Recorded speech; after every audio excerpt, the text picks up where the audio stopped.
Vous connaissez ce qui nous fait rire généralement à une blague? C'est la contradiction qui existe, l'opposition entre ce qu'on pense et ce qui s'est produit. C'est lui qui nous fait rire. Si vous voulez comprendre cet art de la comédie et d'autres arts, watchez la vidéo jusqu'à la fin. Soyez les bienvenus au dernier cours des figures de style, les figures de style 6, l'opposition. D'abord, qu'est-ce que ça veut dire une figure de style d'opposition? Une figure de style d'opposition, c'est une stratégie d'écriture. C'est elle qui insiste à regrouper deux termes ou deux phrases qui s'opposent pour simuler le sentiment de contradiction chez les interlocuteurs. On écrit cette définition. Alors on écrit cette définition. Premièrement, la définition.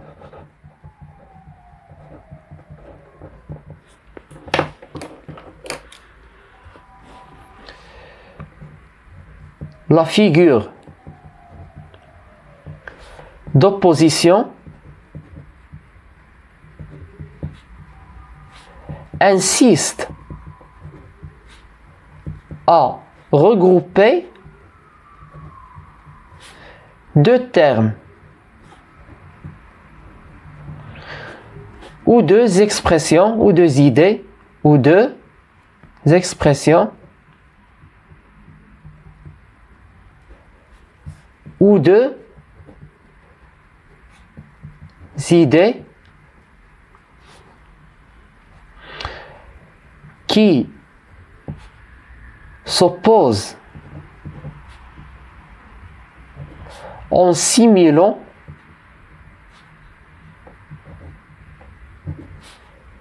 la contradiction évoquée. Point. On passe aux formes que peut prendre une figure de style d'opposition. On trace le schéma.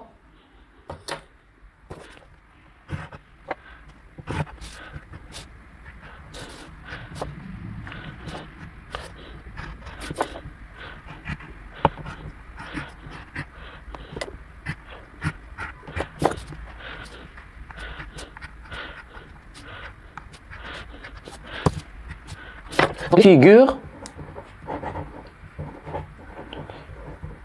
d'opposition.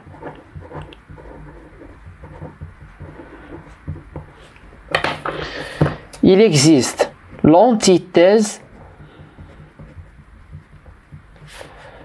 l'oxymore, l'antiphrase et dernièrement le chiasme. On écrit grand 2. Les figures, les formes, les types, les figures d'opposition. Petit 2, 1, on commence par l'antithèse.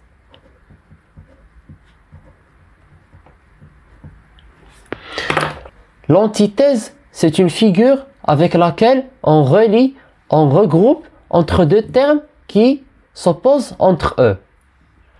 Exemple, j'ai le mauvais rôle et tu as le bon. On écrit la définition et l'exemple. Définition.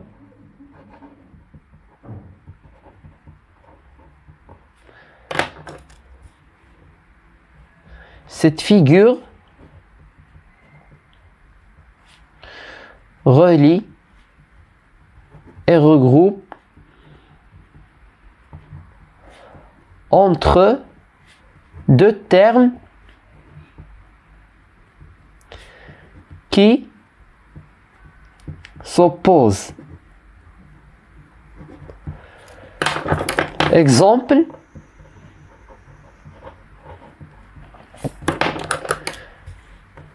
j'ai le mauvais rôle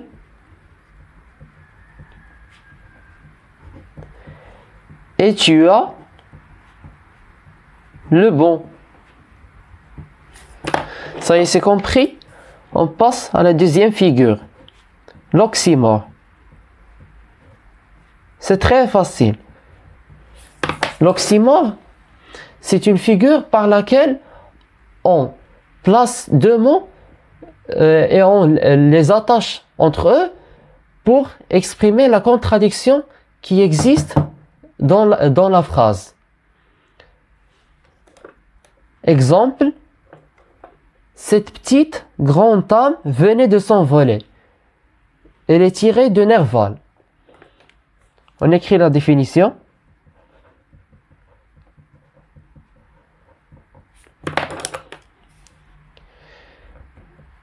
Elle insiste à exprimer la contradiction par attacher deux termes opposés ou de sens opposé. Exemple,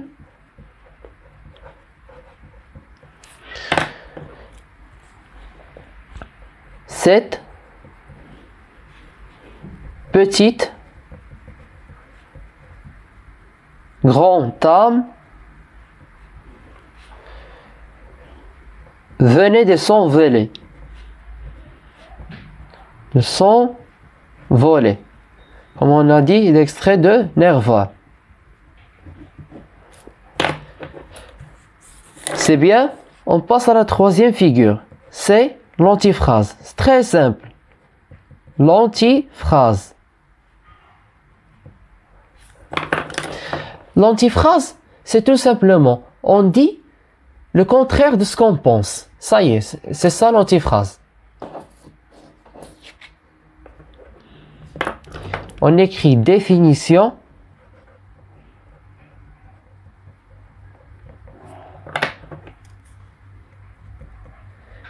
C'est de dire le contraire de ce qu'on pense. Exemple.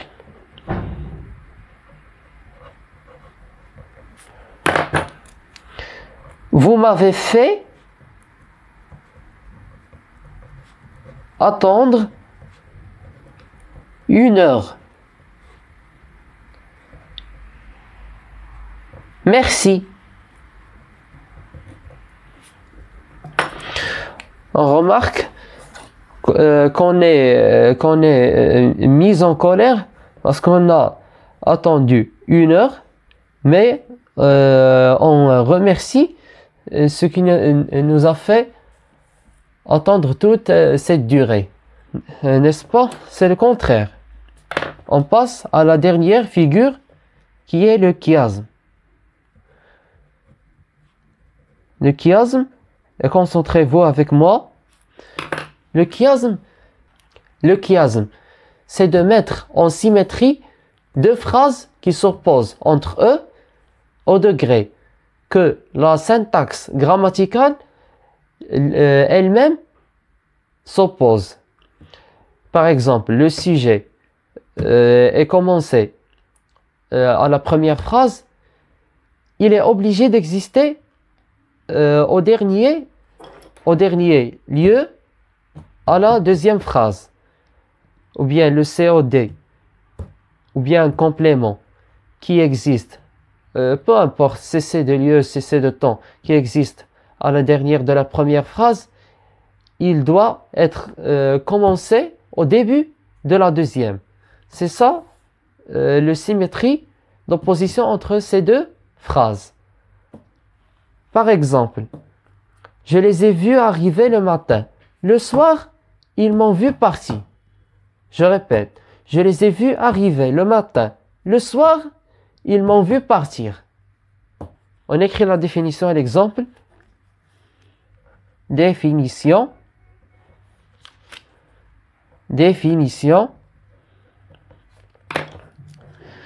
Cette figure insiste à mettre en symétrie deux phrases ou bien deux propositions qui s'opposent.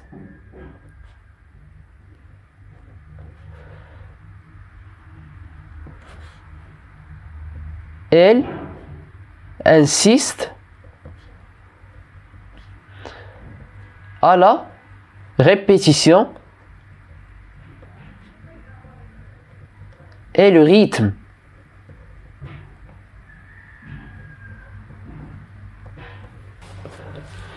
Exemple,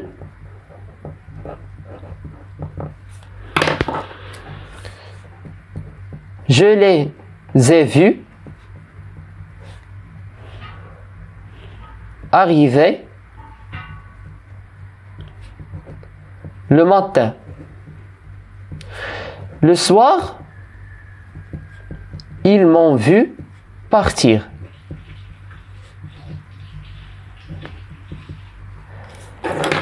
Et ça y est, pour les figures de l'opposition, on a la leçon, on a les règles, on a le schéma, on a fait les exemples, on a défini chaque forme que peut prendre une figure de style d'opposition. On passe maintenant aux exercices. Alors on passe aux exercices. Exercice 1. Nommez les figures d'opposition dans les phrases suivantes. Numéro 1. Une nuit claire enveloppait la campagne. On remarque ici une nuit claire. Une nuit dans l'imagination, de l'obscurité, de la pénombre, etc. Et la clarté dans l'imagination des étoiles, une image lumineuse, comme on dit. Donc c'est l'oxymore. Il s'agit de l'oxymore. On est en deuil, on est en fête. C'est l'antithèse. Parce que les deux mots deuil et fête, une désigne le sommeil et une désigne la creux. 3. Bravo, c'est du joli. C'est l'antiphrase. Parce qu'on a dit le contraire de ce qu'on a pensé. 4. Quelques amants flambaient. Au loin brûlaient les chamuts. On a expliqué que le chiasme insiste à mettre en symétrie, à inverser la syntaxe grammaticale de la phrase. Cette première phrase commence par le sujet. On remarque que cette phrase commence par le verbe puis le sujet. C'est le contraire de la première. Quelques âmes flambaient. Le sujet puis le verbe. Et on a ici le verbe. Ensuite, on a le sujet. Donc, c'est le chiasme. Les haricots étaient froids et le poison n'était pas cuit. Un vrai festin. Les haricots étaient froids et le poison n'était pas cuit. Un vrai festin. C'est l'antiphrase. 6. 5 sur 20 en français, joli travail. L'antiphrase. On a dit le contraire de ce qu'on a pensé. 7. J'embrasse mon rival, mais c'est pour mieux l'étouffer. Le chiasme.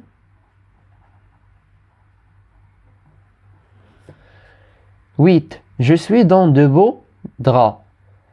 Situation délicate. C'est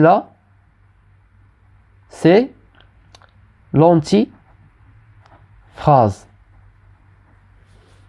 9. Cette vieille veste déchirée te met en valeur. Tu es très élégante. L'antiphrase. 10. Ici c'était le paradis. Ailleurs l'enfer. C'est l'antithèse. Parce qu'on a le paradis et on a le terme d'enfer. Ce sont deux termes qui s'opposent entre eux. Et on a la même syntaxe grammaticale de la phrase, des deux phrases, entre les deux phrases, ici et ailleurs. Ça veut dire que ce n'est pas le chiasme, c'est l'antithèse.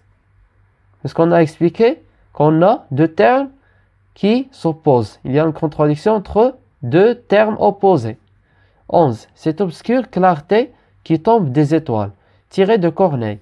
On a obscur, clarté. On a l'imagination du mot obscur qui donne l'illustration de la nuit nocturne et le mot clarté qui donne l'imagination lumineuse, comme on a dit. Donc c'est l'oxymore. 12, et c'est la dernière phrase. N'est-ce pas toi qui pleures et Méduse qui rit, tiré d'Aragon. On a le terme pleure et on a le terme rit. On a la syntaxe grammaticale respectée dans la phrase et les deux termes s'opposent entre eux. Donc, c'est l'antithèse. Et on a fini pour cette leçon. Si vous voulez augmenter votre niveau en français, au niveau des figures de style, au niveau de quelle leçon vous voulez comprendre, abonnez-vous à la chaîne YouTube pour qu'elle arrive toujours les vidéos nouvelles et likez la vidéo et partagez la vidéo avec vos amis et on se voit.